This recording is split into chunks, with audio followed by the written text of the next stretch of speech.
अस्सलामु अलैकुम वरहमतुल्लाहि वबरकातुहू। अल्हम्दुलिल्लाह वस्सलातु वस्सलामु अला रसूलिल्लाह व अला आलिहि व अस्हाबिहि अजमईन, अम्मा बाद। मेरे प्रिय साथियों और तमाम दीनी और इस्लामी भाइयों, अल्हम्दुलिल्लाह आज हमारा ये 23वां पाठ है। रमज़ान के 23 रोज़े हमारे पूर्ण हो गए अल्हम्दुलिल्लाह।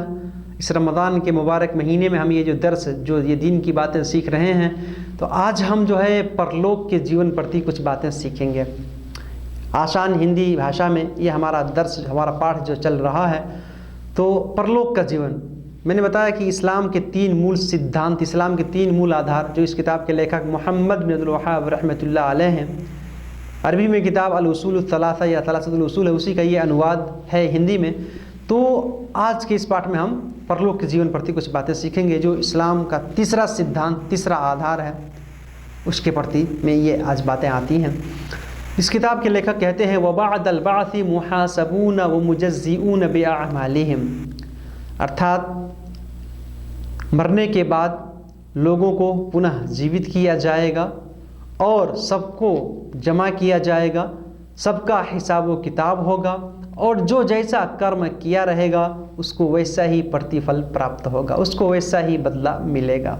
और इसके में जो प्रमाण स्वरूप जो कुरान की आयत प्रस्तुत करते हैं, अल्लाह ताला का ये फरमान वलिल्लाहि मा फिस समावाति व मा फिल अर्ज़, इस धरती और आकाश में जितनी भी चीज़ें हैं, धरती आकाश और इन तमाम चीज़ों के बीच, ये सारी चीज़ें, इसके अंदर जितनी भी चीज़ें, जितनी भी वस्तुएं हैं, सारी की सारी अल्लाह के लिए हैं, अल्लाह के आज्ञा के अधीन हैं। अल्लाह ताला ने ही इनकी सृष्टि की है, इनको बनाया है।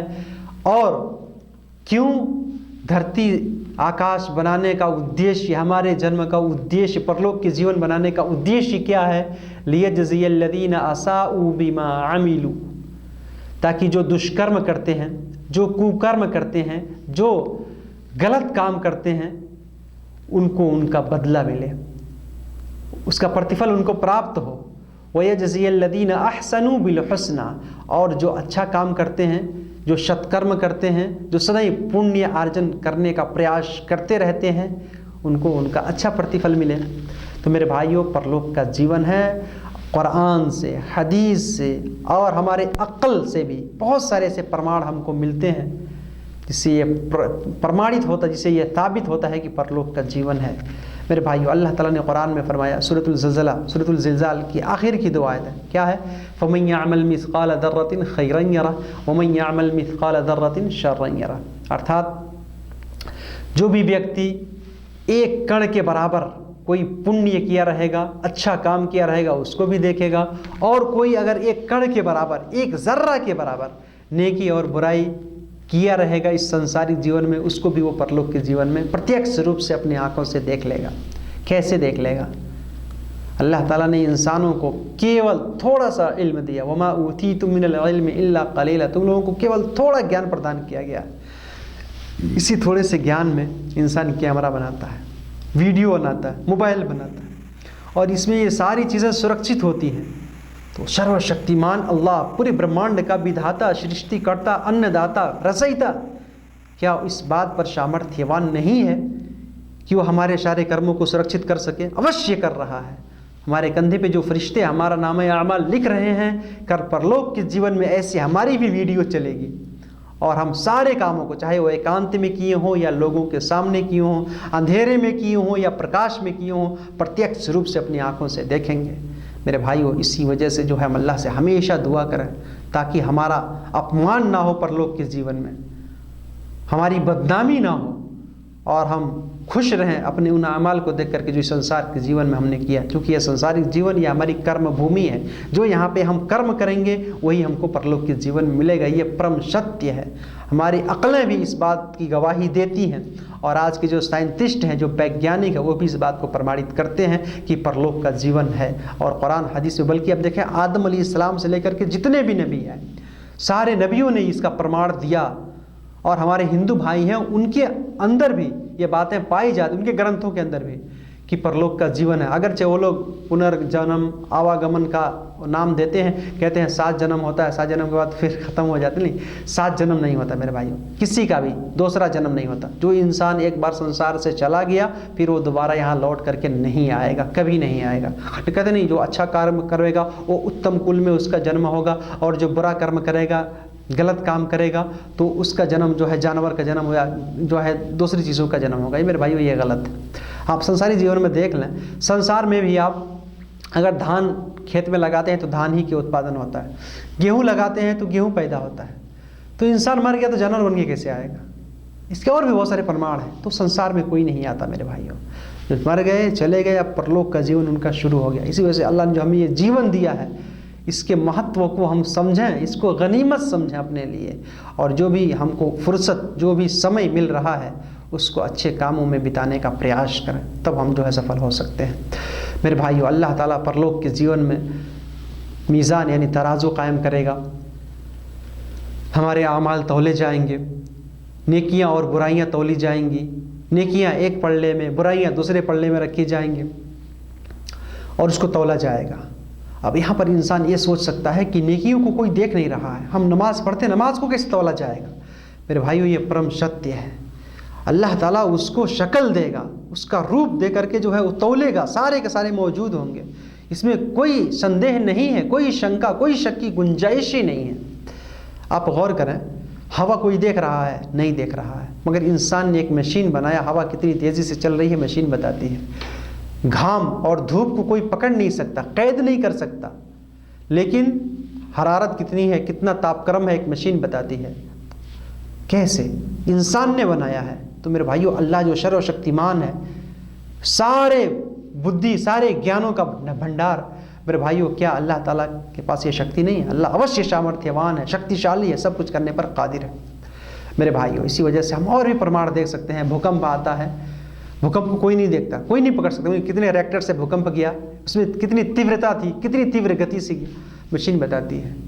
तो मेरे भाइयों, ये सारे प्रमाण ये साबित करते हैं कि परलोक का जीवन है और हमारे अमाल तौले जाएंगे। कोई इंसान जिसने नेकियां की है, नेकियां ज़्यादा होंगी जन्नत में जाएगा, बुराइयां ज़्यादा होंगी तो जहन्नम में जाएगा। नेकियां ज़्यादा होंगी तो स्वर्ग, और बुराइयां ज़्यादा है तो नरक। मेरे भाई, इसी वजह से हमको सदा सत्कर्म करने का प्रयास करते रहना चाहिए, दुष्कर्म से दूर रहना चाहिए। इसके भी और बहुत सारे प्रमाण हैं। अल्लाह ताला फरमाता है, वनज़उल मवाज़ीन अल-क़िस्त लियौमिल क़ियामह, क़यामत दिन हम इंसाफ का तराजू कायम करेंगे। फ़ला तुज़लमु नफ़्सुन शैय्या, किसी के ऊपर भी एक कड़ के बराबर भी अत्याचार नहीं किया जाएगा। और कोई भी व्यक्ति अगर एक कड़, एक दाना के बराबर भी कोई काम किया रहेगा, अतैना बिहा, हम उसको भी प्रस्तुत करेंगे, लेकर के आएंगे, और इसके लिए हम पर्याप्त, अल्लाह फरमाता है वकफ़ा बिना हासिबीन, इसके लिए हम पर्याप्त। मेरे भाइयों, इसी वजह से हमको इसकी तैयारी करनी। परलोक का जीवन है, पुल सिरात भी होगा, उस पर हमको चलना पड़ेगा, ये सत्य है, और इसी वजह से हमको सदा सत्कर्म करने का प्रयास करता रहना चाहिए। मेरे भाइयों, इसके जो प्रमाण बहुत सारे हैं, मैं संक्षिप्त बता रहा हूँ आप लोगों को, क्योंकि सारे लोगों के धार्मिक ग्रंथों में ये प्रमाण पाया जाता है। इस वजह से जो एक सज्जन व्यक्ति, ये प्रतिभाशाली, बुद्धिमान, थोड़ा सा इसको मस्तिष्क और बुद्धि है, तो इंशाल्लाह परलोक के जीवन का वो इनकार नहीं करेगा। हाँ, जो बस ऐसे ही फिरते हैं, जिनको मतलब नहीं होता, वही कहते हैं बस परलोक का जीवन नहीं है, संसारिक जीवन सब कुछ है। मेरे भाई, इसका मैंने प्रमाण दिया था, मैंने बताया था एक प्रमाण आप लोगों को, कि एक इंसान, हम सोया है, 2 व्यक्ति हैं, एक रूम में है, एक आदमी सोया है। सोया हुआ आदमी स्वप्न देखता है, स्वप्न में वो देखता है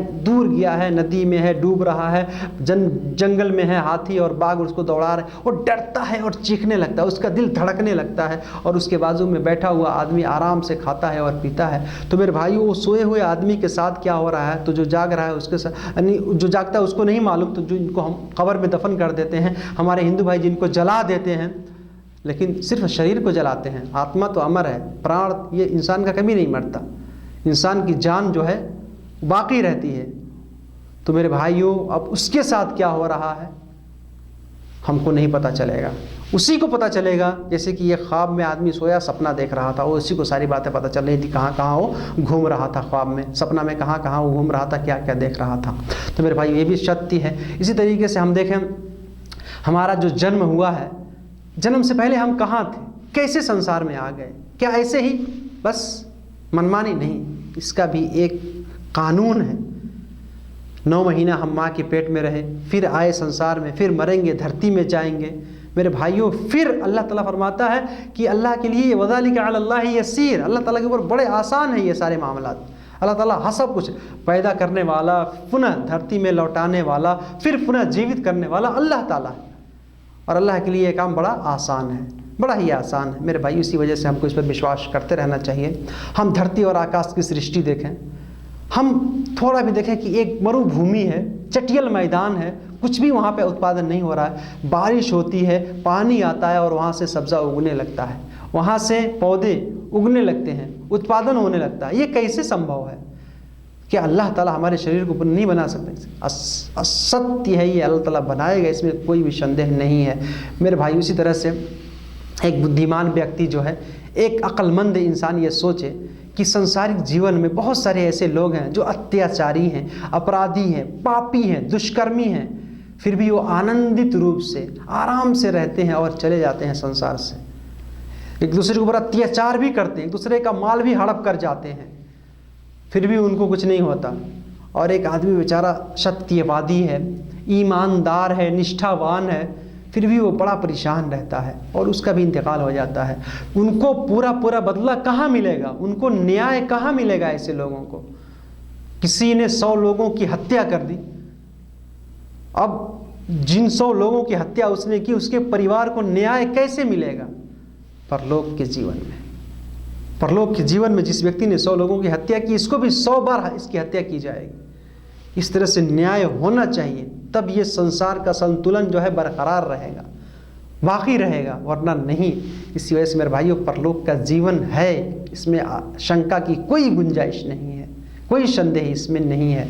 मेरे भाई, इस तरह से हम देखते हैं ताकि इंसाफ मिले, और अल्लाह ताला इंसाफ दिलाएगा क़यामत। इसी वजह से वहाँ पे हमको जाना पड़ेगा और अपने आँख से हम आकाश, धरती, पताल और अल्लाह की विचित्र चीज़ें जो इस संसार में पाई जाती हैं, ये कैसे इसका उत्पन्न, यानी क्या, मैं देखता हूँ खुद ब खुद, मैंने बताया कि ये कलम ये खुद से नहीं बन रहा है, तो ये पूरा ब्रह्मांड खुद ब खुद ऐसे ऑटोमेटिक कैसे बन जाए और ख़त्म हो जाए? यानी इंसान के मस्तिष्क और एक बुद्धिमान व्यक्ति जो है इस पर जो है विश्वास नहीं करे। इस वजह से अल्लाह ही सर्वशक्तिमान है, उसने संसार को बनाया और परलोक का जीवन भी हमको उसके लिए तैयारी करनी चाहिए। ये संसारिक जीवन हमारा कर्म भूमि है, दोबारा हम फिर यहाँ लौट करके नहीं आएंगे, कदापि नहीं आएंगे। जो कुछ आज हम कर रहे हैं वही हमारे लिए है। अब हम परलोक के जीवन में जाएंगे, वहाँ पर जो है हमारी आखिरत की ज़िंदगी होगी, और जैसा कर्म किए रहेंगे उसी का प्रतिफल वैसा ही हमको बदला वहाँ पर मिलेगा। अल्लाह ताला ने कुरान के अंदर इरशाद फरमाया, ज़अमल्लज़ीना कफ़रू अल्लन युबअसू, ये जो काफिर लोग हैं, अत्याचारी, अपराधी, नास्तिक लोग हैं, ये भ्रम में हैं,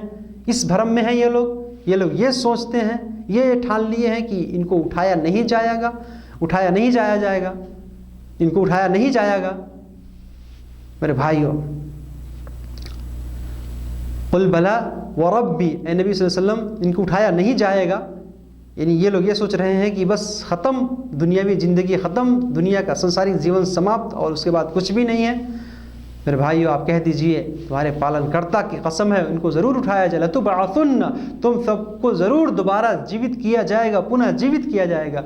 तुम्मा लतुनब्बउन्न बिमा अमिलतुम, फिर तुम लोगों ने जो कर्म किया है उसी तरह से तुमको उसका प्रतिफल, उसका बदला प्राप्त होगा, उसकी जज़ा मिलेगी। वज़ालिका अलल्लाहि यसीर, और ये बात अल्लाह के लिए बड़ा आसान है, बड़ा ही आसान है, बड़ा ही सिंपल है। ये सूरह तगाबुन की आयत नंबर 8 है।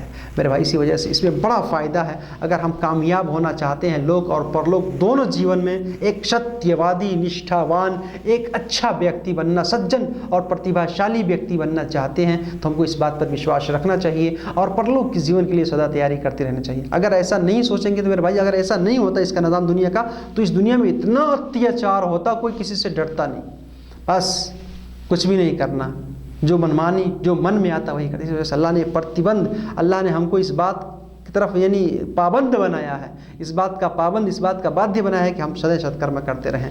अल्लाह ताला का फरमान है, वल्लज़ीना कफ़रू बिआयातिल्लाहि व लिक़ाइहि, जो लोग अल्लाह की आयतों का इनकार करते हैं, अल्लाह की निशानी, अल्लाह के चिन्हों, अल्लाह के जो प्रमाण है उसका इनकार करते हैं, उसको नहीं मानते हैं, और अल्लाह से मिलने को भी वो लोग नहीं मानते हैं, इसका भी इनकार करते हैं। उलाइका यइसू मिर रहमती, ये ऐसे ही लोग हैं जो अल्लाह की दया के पात्र नहीं होते, जो अल्लाह की दया के पात्र नहीं होते। अल्लाह की दया इनको नहीं मिलती, अल्लाह की कृपा इनको प्राप्त नहीं होती, ये अल्लाह की रहमत से निराश हो गए हैं। व उलाइक लहुम अज़ाबुन अलीम, और इन लोगों के लिए बड़ा भयानक अज़ाब है, बड़ा दर्दनाक अज़ाब है। तो मेरे भाइयों, संक्षिप्त में मैंने जो है कुछ अक़ली दलाइल और कुछ नकली दलाइल कुरान हदीस से मैंने प्रमाणित किया परलोक का जीवन है, इसमें संदेह और शंका की कोई गुंजाइश नहीं है। इसी वजह से हमको परलोक के जीवन की तैयारी करते रहनी चाहिए। जो इस संसार में करेंगे वही हम परलोक के जीवन में काटेंगे, जो यहाँ बोएंगे वही काटेंगे। इसी वजह से हम यहाँ पे अच्छा कर्म हमेशा करने की कोशिश करें, जैसी करनी वैसी भरनी, ना माने तो करके देख, और जन्नत भी है दोज़ख भी है, ना माने तो हम मर के देते। अल्लाह ताला मर के देख। अल्लाह ताला हम सबको हमेशा नेक अमल करने की तौफीक अता फरमाए। आमीन। अस्सलामु अलैकुम व रहमतुल्लाहि व बरकातुहू।